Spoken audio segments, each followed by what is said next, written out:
Member Hussain खपलू का रहायशी हूँ और मैं यहाँ इस वक्त सेंट्रल बाज़ार खपलू में खड़ा है।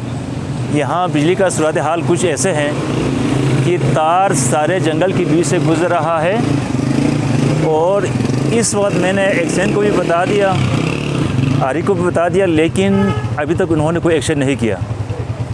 लिहाजा यहाँ बिजली शॉर्ट होने के बाद किसी बंदे के साथ भी ख़तरा हो सकते हैं।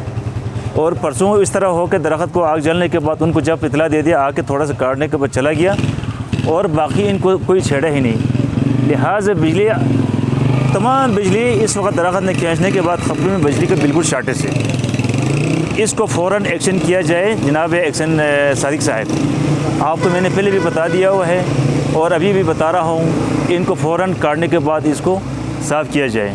यहाँ जनाब अली खपलू बाज़ार में इतना रश होते हैं, रश होते वक्त बिजली का वोल्टेज बहुत ज़्यादा आते हैं दिन को, और खुदा ना आस्ते बिजली यहाँ शॉर्ट होकर तार शार्ट कट जाएंगे तो फिर गाड़ियों का भी नुकसान है, बंदों का भी नुकसान, दुकानों का भी नुकसान होने के अंदेशा है।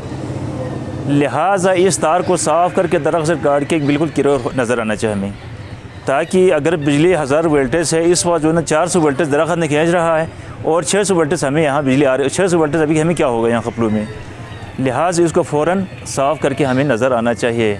जनाब एक्शन सादिक साहब, आपको मैं अभी इतला दे रहा हूँ, खुदा न आस्ते कहीं ये आग शाग जल के कोई बंदे को नुकसान हो जाए या गाड़ी को नुकसान है, दुकान को नुकसान हो जाए तो आप खुद ज़िम्मेदार है बिजली वाले, ये आप लोगों को हम इतला दे रहा है।